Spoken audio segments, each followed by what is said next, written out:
So, first up is the original Hitman 1, Codename 47.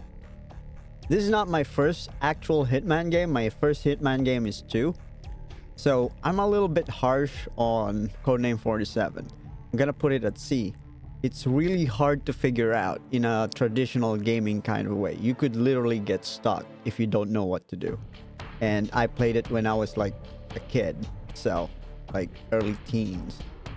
And then also, I actually played Contracts before Hitman, and we're gonna talk more about that later, but Hitman Contracts is basically a remake of Codename 47. But I like that the main motivation of Silent Assassin or being stealthy is money, not a rating or a star. I really like that. So up next is Silent Assassin, Hitman 2, the original Hitman 2. Now, this is my first Hitman game. This game defined what Hitman is. It introduced the Silent Assassin rating. It introduced the free fiber wire, the ballers. I think it's just a very iconic game in the series because it defined what it is. In comparison to Codename 47, where they're trying to find what Hitman is. Is it stealth? Is it anything? But Hitman 2 Silent Assassin basically made what Hitman is. They kind of figure out what they want to do with it. Contracts. Contracts is basically a remake of Hitman 1, so everything that was on Hitman 1 was better here, and the story is really dark here. If you've played this and you played the first actual mission, which is the Meat King, you would know what I'm talking about. And the soundtrack. The soundtrack is basically where Jesper Kid became synonymous with quality music. So yeah, that's a B. Up next is Blood Money. I'm pretty sure you know where I'm gonna place this. If Hitman 2 defined what Hitman is, Blood Money is the pinnacle of what Hitman is. It reintroduced the money element in Hitman alongside with Silent Assassin rating. It added the notoriety system and then the newspaper where it's not a scoreboard. When you finish a mission, there's a newspaper that's gonna tell basically a story of what you did. If you are a Silent Assassin, they basically have no idea what happened or who did it. But if you are a madman, they can literally see your face as a picture on the newspaper. And it's great. It encourages a chaotic hitman. If you're RPing a madman or an axe murderer, you can be literally called an axe murderer in Hitman Blood Money, and it's totally fine without actually punishing you too much. Hitman Blood Money also have a banging soundtrack. Blood Money is peak, and there's a reason why it's a peak and not a plateau. Up next is Hitman Absolution. Now, Absolution is an okay stealth action game, but it's not Hitman. It's not. I'm not gonna say it's a bad game. I'm going to say it's a bad Hitman game. Let's look at the first actual mission where you will infiltrate a hotel and then eliminate a target.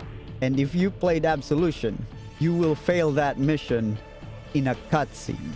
Cutscene incompetence. Cutscene incompetence shouldn't belong in video games, let alone in Hitman games. You are putting a lot of effort to perfect the mission, and then you get rewarded by a big Danny Trejo beating you up. It's also has a weird tone, which, you know what I'm talking about, which is the sexy leather nuns. I have no idea why would the ICA hire these people. They use rocket launchers. And also, the worst part of this game is they remove Jesper Kid. Now, let's talk about good thing with Absolution. It introduced the contracts mode where players can actually create missions. I think that's a good thing. And then the blending in the crowds. The crowd system was updated from the Murder of Crows, from Blood Money. One more thing about Hitman Absolution. I think this would be a great foundation for their 007 game. The bullet time that they have for shooting, I think that's gonna fit in Hitman or in 007, but not in Hitman. Let's move on to the modern ones. Hitman 2016. I think Hitman 2016 is a return to form. The weird part about Hitman 1 2016 is it was episodic when it was released. which was good for new players because they were introduced on how Hitman is played or how a map is played. But it's weird for veterans. Like, I don't know how you guys play, but I play Hitman every mission one time first, then go back. I don't play the first mission over and over, then move on to the next. I don't know if that's just me, so I think that's a B. Still no Jesper Kid. Now, Hitman 2. Hitman 2 is basically a better Hitman. It updated it, and it's included in Hitman 2. Also, correct me if I'm wrong, I'm pretty sure Hitman 2 introduced the master difficulty. Not sure about that. It all blends together, which is intentional because they just update the game every time. And that's why it's an A.